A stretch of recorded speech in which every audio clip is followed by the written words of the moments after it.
Welcome back to Rhythm Section Life, Conversations with Masters. Here we don't just talk drums, we dive deep into the culture, the history, and the personal journeys that brought our guests to the world stage. We have some incredible conversations lined up for you. To keep up with our latest videos, tour dates, and exclusive behind-the-scenes content, be sure to subscribe and ring that notification bell. Don't forget to like this video and join the conversation in the comments below. Joining us this week is the great, the one and only, one of my favorites, Jake Sommers. Hi, Jake. How are you doing? Hi, Lisa. I'm doing well. Thanks for having me. Yeah, thanks for joining me. So did you ever finish the Steve Gadd book? No, I need to. Me too. It's like any book. You got to take it slow and, do a page here and there and all that stuff. But I think at the same time, life does get busy. Yeah. But I do want to, when I'm done on the road in August, I'll have ample time to finish that book and then some.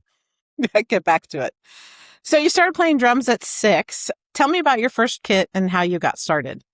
Oh, goodness. Well, I got started through my dad.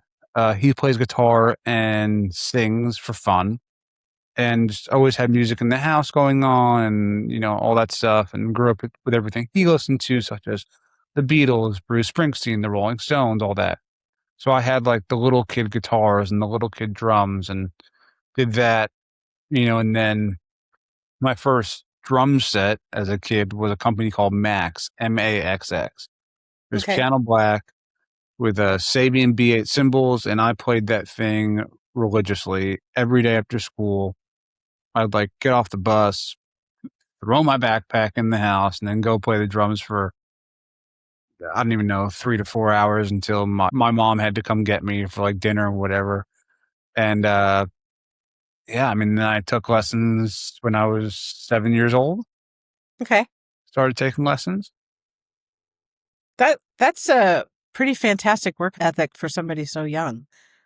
I mean, did I always stick to the lessons? Probably not at 7 years old, but I was playing along to songs and stuff like that. But, I think when you're a young kid, unless you're truly that disciplined, I think as long as you love an instrument, even when playing it, maybe not practicing everything out of a book because you want to play music. Studying out of a book is fantastic. Learning things out of a book is great. And it teaches you things, but nothing, I think, prepares you more to play with people than playing to records you love. Right. Yes.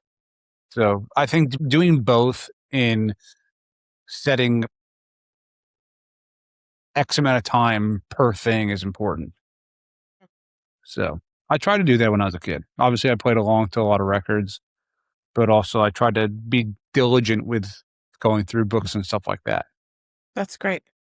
So we all have one drum instructor who completely flips our world or makes like a huge difference in our lives. Who is that person for you and why? Like when I was a little kid or just in general? Because I have a couple. Just in general. I have to have one. Tell me a few. Dom Famularo, his protege, John Favicchia, and my former teacher from University of the Arts, Mark DiCiani. Okay. And why did they make such an impact on you? Well, Dom and John really prepped me for college, and we went through stuff like the New Breed and like Jim Chapin's jazz book and all that stuff. And with Dom, it was like working with your hands and your feet through stick control, just doing like whatever you can do with your hands, you can do with your feet. Yeah. I hate to say it. My double bass playing, not great, but I didn't focus on that. But with him, it was just like truly going over technique, making sure everything is solid as a rock and all that stuff. And, he is originally a right-handed player, but he played open-handed afterwards. And he loved the fact that I already played open-handed. Right. And then with John, it was like, we went over obviously the books and stuff like that, but obviously various styles because he's a great fusion player. So we did a lot of that stuff too, which was really cool.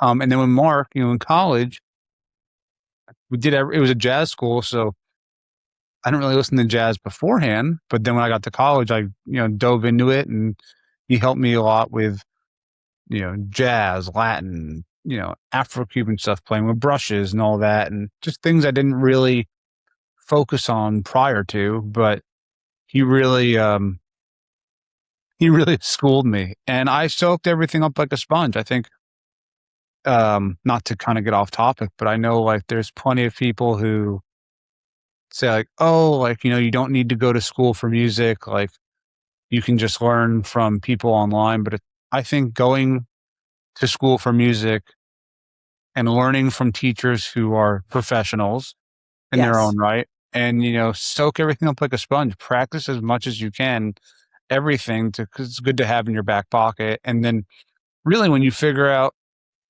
what you want to do, go after it, go I could. after it and, be the best you can be at it. Yeah. There's Mhm. tons of people who can outplay me, but you know what? Eh, It's not just about the playing. It's about the person, the hang, Yes. and, you know, it's not about chops. It's about, can you make people move? Can you play 2 and 4 in a groove for 3.5 minutes Yeah. consistently? So, Right. Our audience is not an audience of drummers. It's an yeah. audience of people who love music. Having those conversations with the drummers that are playing professionally or playing at your level or at any level professionally is important because you get feedback and you get the bounce back as to what they're doing, what you should be doing, or just different things like that. Exactly, and, like, yeah, look, you can learn a lot online or whatever, but you don't get that same critique. You don't have someone saying you're doing it right or, "Hey, this can be tuned up a bit." Hmm. So I think that's the nice thing and the good thing of studying with people. I would say obviously more in person, Skype and Zoom are great, and obviously not everybody lives in the same area, so I think it's good for that, but I think, like, if you could do as much in person as possible with someone to really, you know, be critiqued or, like, whatever you wanna get better at, I think it's so helpful. Yes. So you mentioned your left-handed playing, and after I met you, it completely changed my approach to teaching. Uh, Uh, uh, because I stopped guiding my students to play close-handed and I let them choose what was the most comfortable for them. And almost every single one of them gravitated towards playing open-handed, which I thought I was love really interesting. And it made me believe that forcing young players to play close-handed is kind of an archaic way of thinking, that as we progress as drummers, at some point in our lives, we want to play open-handed. I'm wondering what your thoughts are on that and how you feel about being a left-handed or open-handed drummer, what you observe the differences are. yeah, I mean, I'm left-handed, I'm ambidextrous because, like, I write with my left hand, I brush my teeth with my left hand, I shoot a basketball with my left hand, I throw a baseball or a football with my left hand, but, like, I golf righty, I swung a baseball righty. Um, so there's things I do right-handed, that primarily I would probably do left-handed. Hmm. I knew kids growing up who were righty, but swung a baseball bat lefty. Um, but yeah, for me, like, when I first got my drum set at 6 years old, set up, sat down, my arms naturally just did that, and Hmm. that's what was comfortable for me. And I tried doing the right hand on the hi-hat, left on the snare drum, and I can do it to some degree, but I don't get the same power. And I tried as a kid also setting the kid up left-handed. My left foot did not wanna cooperate like my right one does. So, and I also was like, "Okay, well, if I ever sat in with a band, I can't just flip the whole kit around.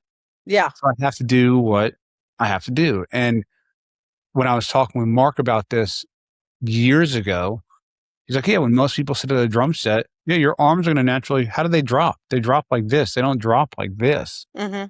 It's like playing a saxophone, right? Your hands go like this. They're not gonna go, I guess, like that. So to me, it's like, I think, well, I don't think, I know you can do more playing on a kit open-handed, right? Steve Smith playing, Yes. That's who I'm thinking of, like, as you're playing, talking about that. Don't uh, Stop Believin'. Don't Stop Believin'. Mm. He's keeping Tom in the hi-hat and doing the bell part with his right hand and tom Yeah. stuff with his right hand. You can't do that as a righty player. Yeah. You miss so much. Or like, say you're playing just a simple groove. You're doing hi-hat, eighth notes, snare on 2 and 4, kick on 1 and 3, and doing that. And then the next, section, it goes to you're riding on the floor tom. Okay, well, Mhm. all you have to do is just move your right hand on the floor tom, left hand the snare drum. You don't have to cross over anything. It's that, and then to go back, it's right there, and you can make bigger motions to and all that stuff. I would say you hit harder. There's less, in my mind, there's less worry of hitting your two sticks together and one flying out of your hand. That's true. Yeah. Um, I just think you can do more, and obviously there's plenty of people who play right-handed, and you're going to obviously keep time with your dominant hand. That makes total sense. I think there is a different sound you get when playing open-handed. Mhm. What do you think that is? I don't think there's a lot of guys who are open-handed. Right. So I think it's potentially how you strike the drum. Um, you know, when guys who are right-handed, if they're playing the hi-hat with their right hand or the ride with their right hand, they're consistently hitting the snare with one hand. But when you're open-handed and you're playing the hi-hat with your left hand, the snare drum with your right hand, and like me, I play the ride with my right hand, and then I move my snare drum to my left hand. As perfect as you want to get both hands to sound even, it's just it's impossible. It's just not, you know, doable, I think. You can get very close, but I still think, one hand can be a little more dominant than the other. Yeah, I think that that's true. And so you're playing when you're on the ride cymbal, you're playing the snare with your left hand. When you're on the hi-hat, you're playing the snare with your right hand. Yeah. Correct? Yeah. And like I'll crash my left hand with obviously the crash I have over here, and then I'll crash my right hand with the crash over here. And obviously I'll hit the China cymbal with my right hand as well. So UNCU Arts in Philly, which has always been a breeding ground for incredible jazz, R&B, and neo-soul players. So coming into that environment, how did the Philly scene change your playing? Um, I definitely learned a ton of different styles when I was there, which I'm grateful for. Yes. Um, and saw a lot of incredible players who are doing stuff today as well. Um, and just tried to learn as much as I can. Like I wish my ear was better. I wish my theory was better, but I think like when you don't constantly train it or play an instrument all the time that deal with that stuff, you're not going to soak it up as much. And, I think when you're playing drums in a band or whatever, I think everyone's really focused on their parts, Hmm. to not obviously make a mistake. Like, we're human, it happens, but it's definitely something I want to get better at in our off time. Right. And like I can hear when chords are major and minor and stuff like that. But like if you're like, hey, what's this chord? I don't know if I'd be able to tell you right off the bat. Hmm. But I like to. Yeah. It's a goal of mine. Okay. That's a good one. Yeah. But I mean it was like, to learn jazz and, learn Latin and Afro Cuban grooves and all this different things. Everything but country I learned, you know. Hmm. And then I got in the country my junior year of college and I did everything on my own. So for me, when I moved from playing jazz to country, it was difficult for me to play straight because I was a swing drummer. Mhm. Did you have any challenges like that, switching from jazz to country, where you had to make some adjustments? You're super in the pocket and solid. Was there any switches that happened for you that you had to work out like that? I don't think so, just because I've practiced to a click for so long that, like when I was playing jazz in college, I didn't play to a click. It was just like count it off and go, Yeah. all that stuff. It's count it off and go. You're not wearing any ears. You're not doing you're playing live music with no clue. You are the click, So it's Mhm. like, I think that was super beneficial. Obviously, practicing as a kid to a click and so on and so on, it becomes second nature. One thing I learned from an incredible drummer here in town, Kevin Murphy, I took a couple lessons with him, and our first lesson, he showed me a really cool thing where it's like being able to put the snare 5 milliseconds behind the beat or 5 milliseconds ahead, and it changes the groove drastically. Or doing the same thing with your hi hat, while your kick drum is still on 1 and 3 or whatever the case may be. So, um, but I think knowing how to do that instantaneously helps so much with the groove. It's like, okay, Yeah. I want it to be dead on the 2 and 4 on the chorus, but on the verse, I want it to be a little behind. Okay, well, Mhm. you should be able to do that like that.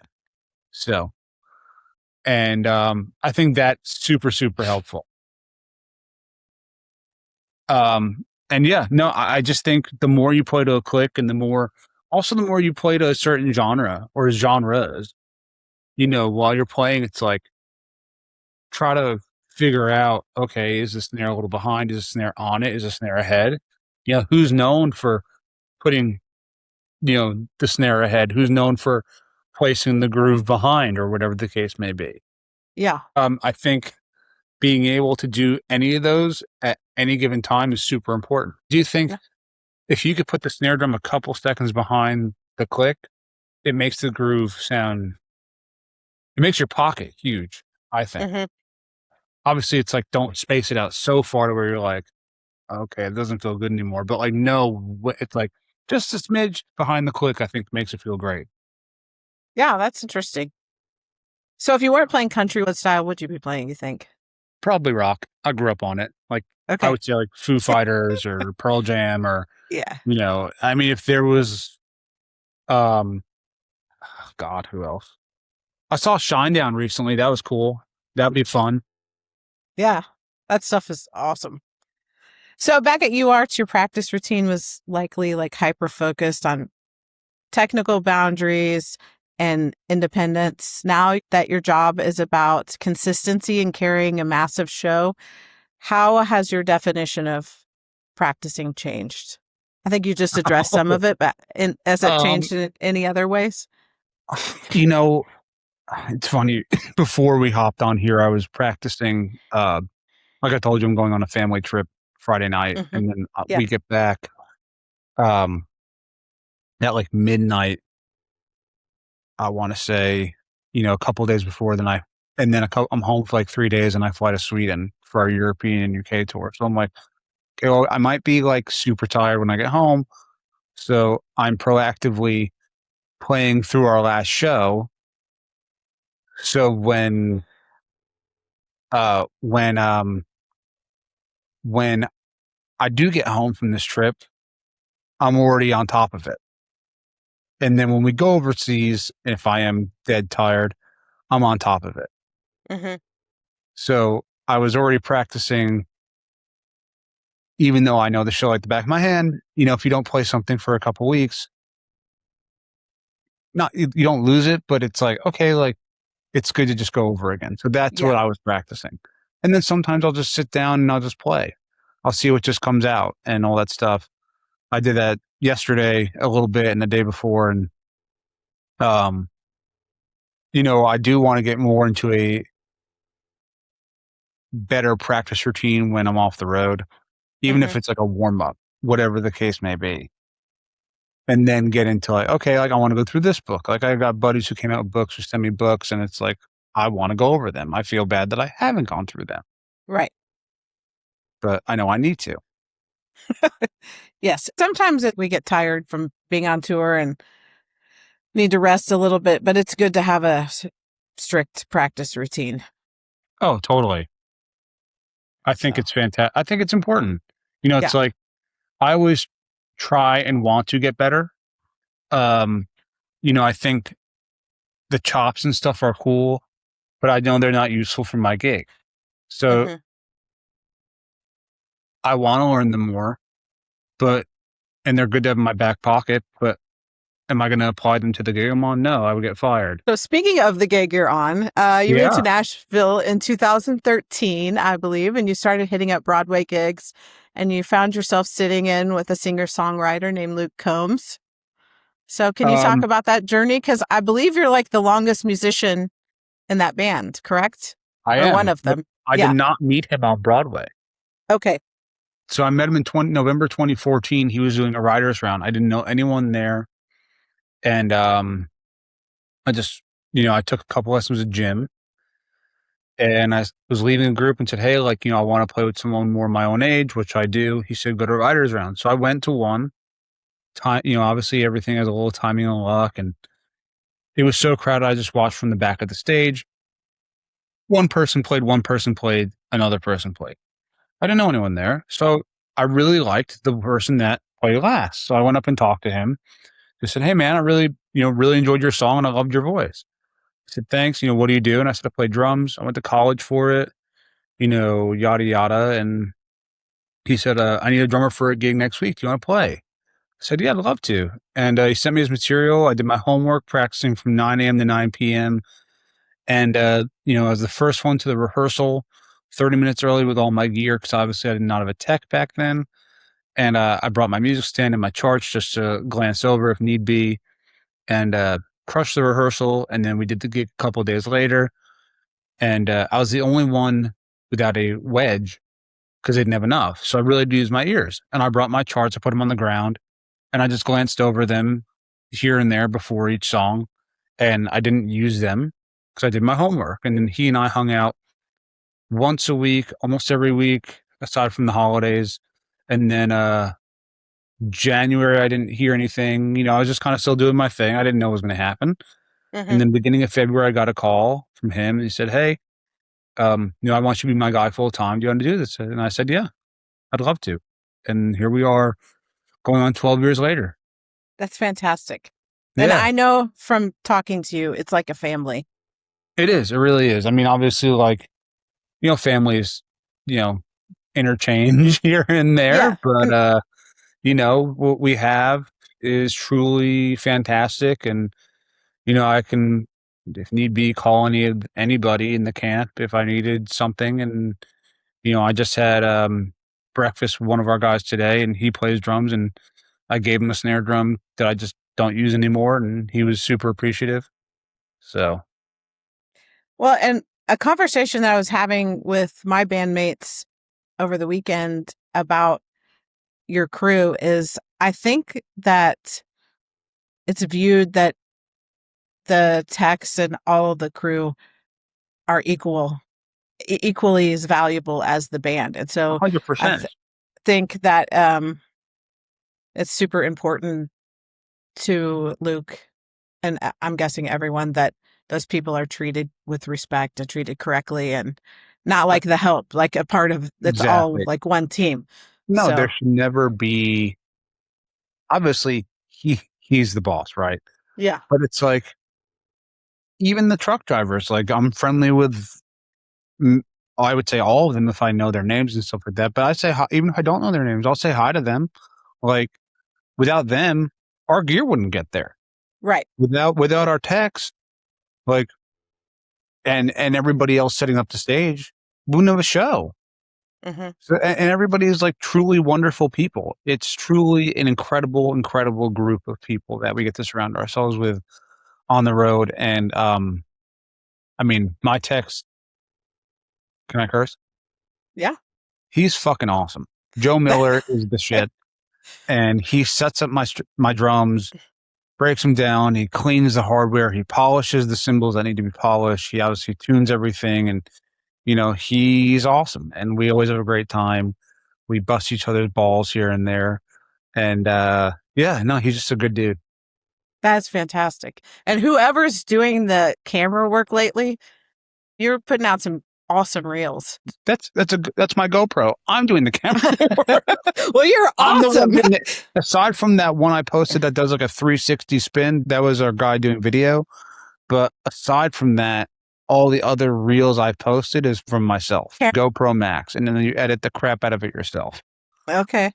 What do you use to edit it? I just use their Quick app. Okay, cool. I'm not that technologically savvy. So did you spend time playing on Broadway? Oh yeah. No, I moved to town August 6, 2013. And Mark, who was when I was a freshman and sophomore at University of the Arts, was the director of the school of music, and he put me in touch with an alumni here. She invited me to a party on Music Row my second day in town. I said yes, because why not? Met a drummer there who plays for Jamie Johnson for the last, I don't know how many years now, but he was playing downtown that night. He said, hey, come sit in. I said yes. 2 songs I played, an inebriated bass player walked in. He thought it was my gig. I walked off. Long story short, he said, hey, we're auditioning drummers tomorrow. Come audition. I did. Found out 30 minutes later, I got the gig. I sat in the rest of that week until that next Wednesday. And then I started playing full time that Wednesday of the second week. Did that That's for 5 months.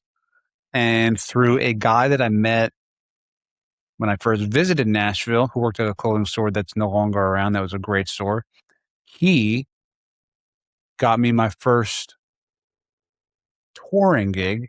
It was with no one major, but we got coffee and he said, hey, I'm leaving this gig. I think it'd be a great foot in the door for you for touring. Did that audition, got that gig, and then did that for about 6, 7 months. It was a great experience, but I left that and then, took a couple lessons with Jim and then, went to the Rise Round and here we are. So Jim and I were having a conversation about you the other day, and he said that he was one of the people that suggested you go to the writers' round and find He some wasn't one of the singer-songwriters. people. He was the person. He was the guy who said, I remember I was at his house and I said, hey, I left this group. I want to play with some more of my own age. What do you suggest? He said, go to writers' rounds. All artists or all writers some want to be artists and they're looking for musicians. So go to writers' rounds. He didn't say which one to go to, but he said, go to them. And I just went. Yeah. I just, that's all you put yourself out there. If you are introverted in our industry, you better become somewhat extroverted because it's not like you need to be able to talk someone's ear off. You need to be able to just talk with people at a certain level and not overdo it or underdo it, but just be able to make conversation. Yeah, he just told me this exact same story last week. I think it made him feel good that he had some part in it, and yeah, he definitely did. You guys meeting. So I mean, if I didn't, if I didn't take those lessons with him and didn't ask him what to do next, I wouldn't know. I probably wouldn't be where I'm at now. So yeah. So what are some of the biggest unspoken rules about playing on Broadway? That's a really good question. It's changed a lot since I've really played it full time. I'll play with a buddy of mine here and there. Hopefully gonna do some stuff with him when our tour ends, just because I still need to play with people and, I don't want to go 6 whatever months without playing with people. But I mean, I think it's the same thing for any type of gig. Be there early, have the proper gear, know the material,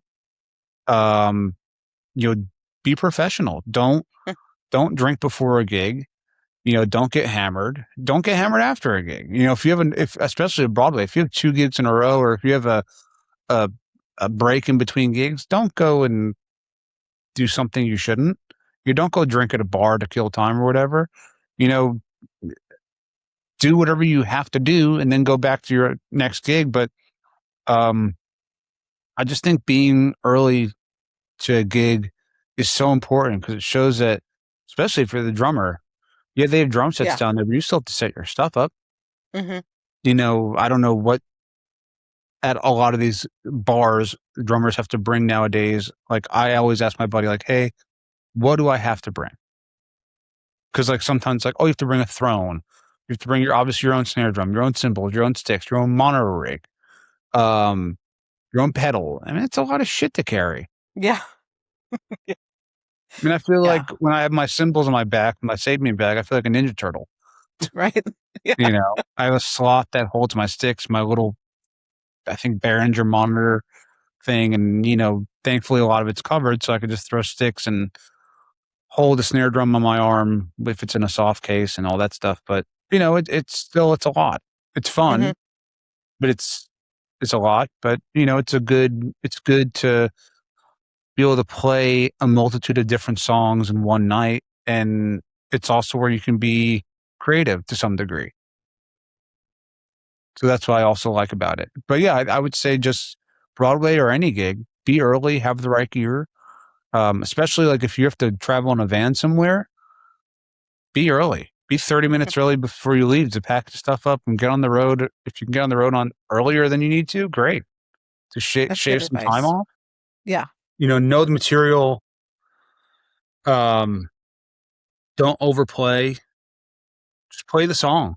Play the song how it's intended, unless told otherwise. Obviously downtown, it's like I might not know all the songs I'm playing, but like I'll ask like the bass player, like, hey, like, how does it go? And then he kind of tells me, and then I just jump in. And you know, I think if you should always approach it like you've played it 1,000 times, and obviously, as we said earlier, like music has a format, but Yes. I always try to think like when it comes to doing fills, play a fill that fits the song, how it's supposed to be Hmm. with the style of it, and don't overplay the fill.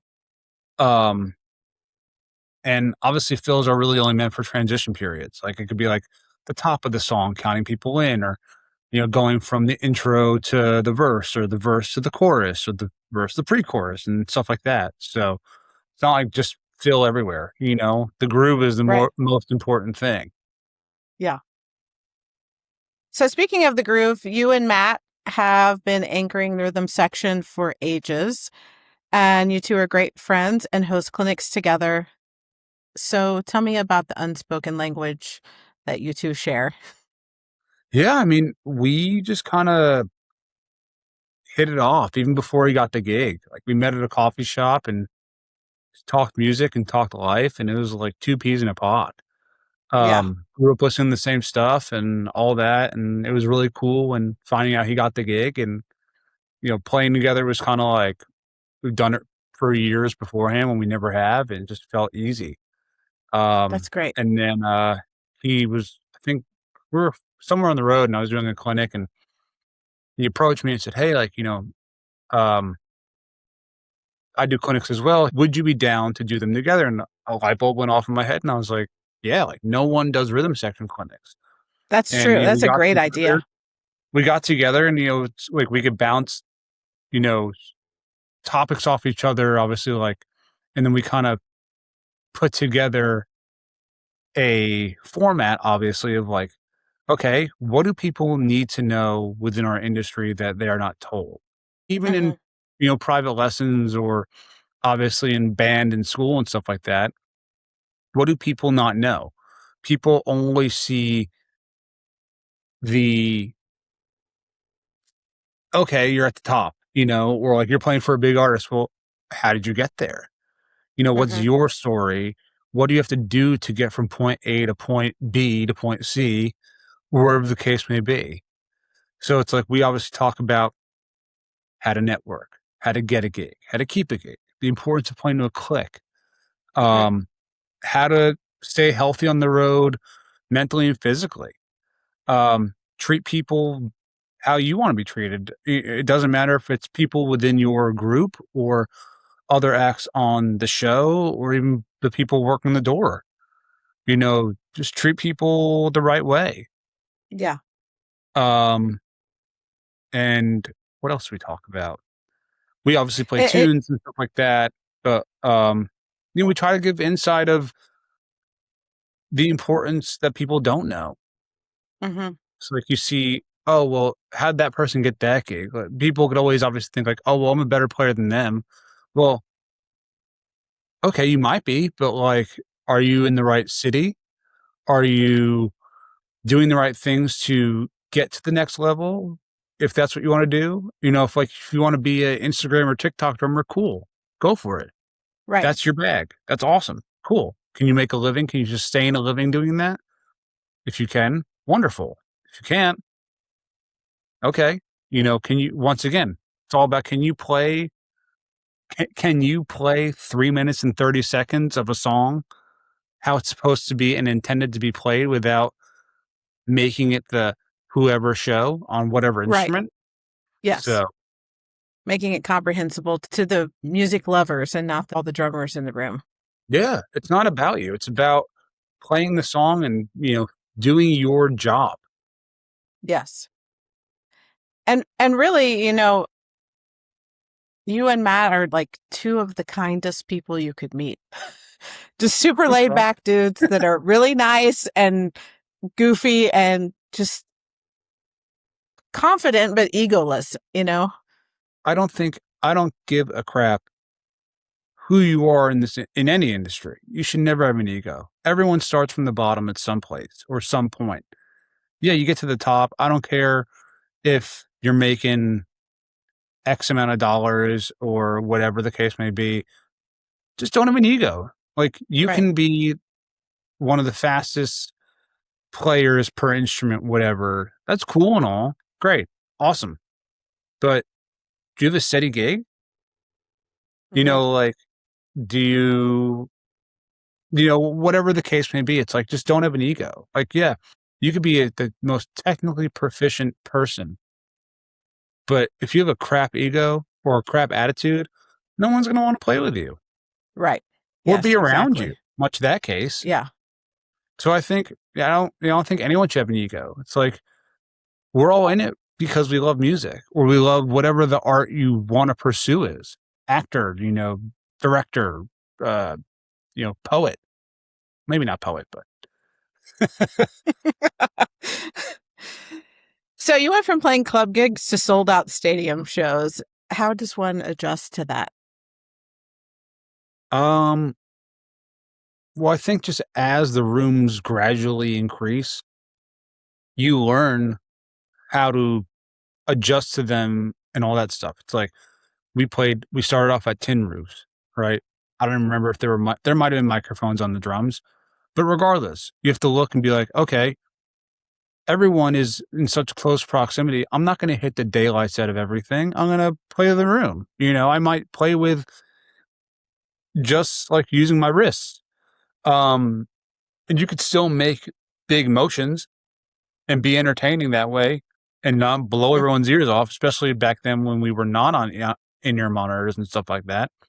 And then obviously you go up to clubs and, you're still in close proximity, and then theaters. And even then it's like, yeah, you can hit a little harder and you go to arenas where you have more space. But like, even, when you're first to three in an arena tour, you're still, even if you're on a riser or you're not on a riser, you're maybe 5 feet from your artist butt. And it's like, yeah, you're on in-ears, but you still want to blow them away. Yeah. Um, and obviously as it expands and expands, yes, you can hit. And I think it depends on the song. If it's a hard hitting song and you're playing an arena and you're the headliner, of course, or the direct support, yes. I mean, I guess, yeah, even the first to three, but then like when you get to a stadium and you're the direct support and you're a ways away from the artist or the band guys and you're all on ears and a song calls for like literally trying to put a hole in your kick drum head by the end of the night, yeah, you can do that. Or try to like put a hole in your snare drum head, you can do Yeah. that. But like in the beginning, you got to play the room. I learned that in college. I mean, I learned that, Mm. yeah, when I was in college, and it's like, I think the beauty of, and I know it's backtracking, but learning and going to college for music and learning a bunch of different styles is you have all these different techniques and facilities in your back pocket that just come out and you're playing. One thing I saw, kudos to Todd Zuckerman, on his Instagram page a while ago, was like, he said, learn all the different techniques, but when you're playing, just let them come out and you're playing. Don't think, okay, here I'm going to Right. use French grip or here I'm going to use American or German. You're never going to use Italian. Um, but, but it's true. It's like when you play, just play. I studied with Yeah. Jerry Brown in college, who I'm very, fortunate to have studied with and who's a dear friend. And, he said, when you're playing, you don't want to think. It should be muscle memory. Mhm. You're having Right. fun. know the song like the back of your hand. Just have fun. I listened to a podcast that Annika Niles did way before Rush, and she talked about the same thing. She always has 5 things that she's working on and mastering them, and she masters them before she takes them to the bandstand, and it's ingrained in her, and then she just does it. No matter how many times you play a song or practice a song, like if you played it thousands of times, right?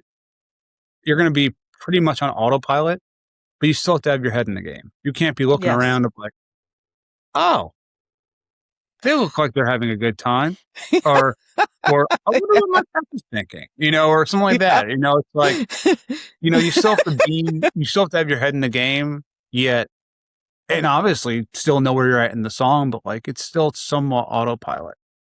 Yes. Yeah. So when the tour bus parks and you get home, what does the average day of Jake Sommers look like? I think I know a little bit. Yeah, we don't do tour buses anymore. You fly. We fly everywhere, which is awesome. So we get home, usually sooner. Usually when I get home, like if I'm home on let's see. So the last show we were in Toronto, last 2 shows we were in Toronto, flew home.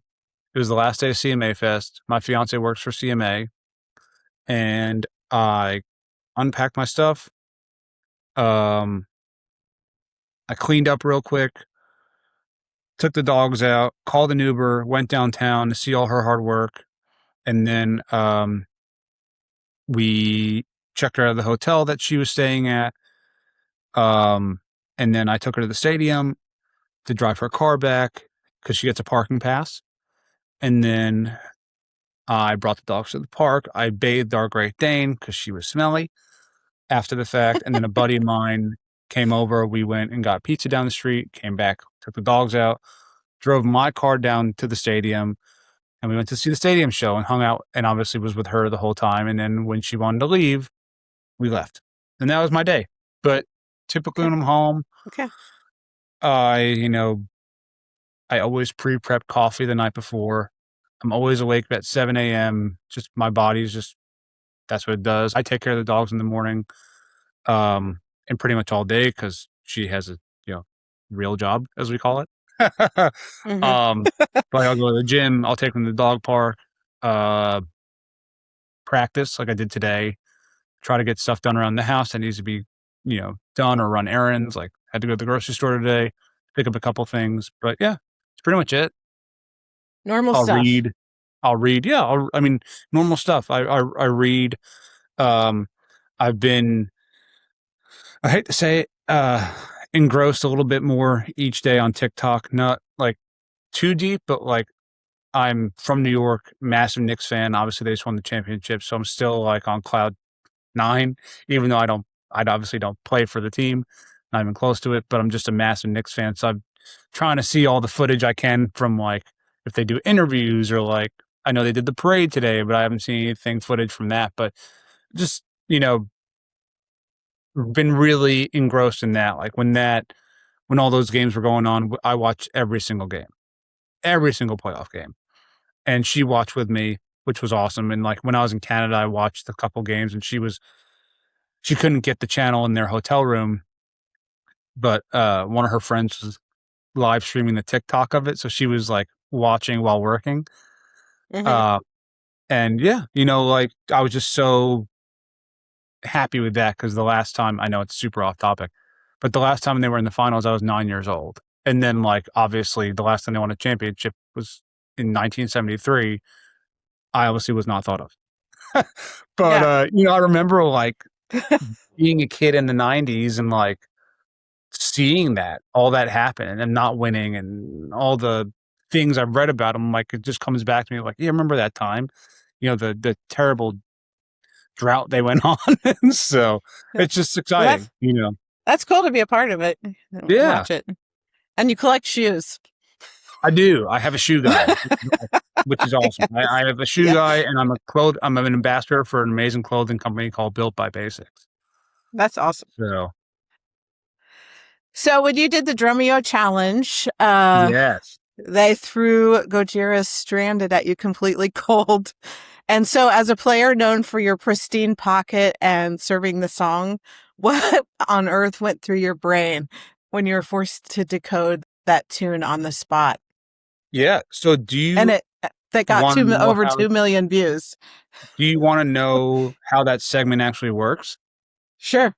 So before we even do that, they will tell you beforehand, like, hey, like if you know this song, obviously give a thumbs up so we can move on. So like obviously I was giving thumbs up because I knew the songs. Yeah. And then when the Gojira one came on, I didn't know it. Hmm. Because you don't know what they're gonna give you, which is the fun part about it. And I was just making I guess my fours were looking like Ys. I was trying to be quick, but I was just making like for each section, okay, 4 bars here, 4 bars here, 4 bars here. And I don't think I've ever played in 6/4 in my life. Clearly, the chorus is in 6/4. I didn't know that, but I was counting in 4. Um, and I just approached it kinda like, "Okay, this seems like a heavy rock song," and, but, like, still I thought about it like I was recording it for the first or second time, like, in Hmm. take-wise, of, like, you know, leave space for the vocal, leave space for the other instruments. Don't let it be about the drums.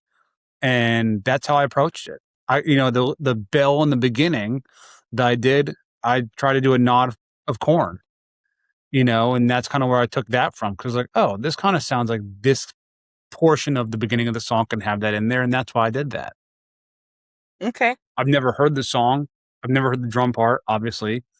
And how am I going to approach this? I'm going to create a part if I'm like in a studio and go like that over. You seem pretty relaxed while you were doing it. Did you feel that way? Yeah. I mean, I don't really see the point of stressing yourself out when I think the fun part of that segment is being able to create a part that, you get to do on your own. And even if Yeah. it's not close to the song, you're still having fun with it, right? It's music. Like uh, nothing is always precise in that regard of like, oh, that part's right. Well, you could play another part and it could fit the song, and they Right. probably did pre-production before, obviously. I'm sure they did pre-production for every song they recorded and that one as well.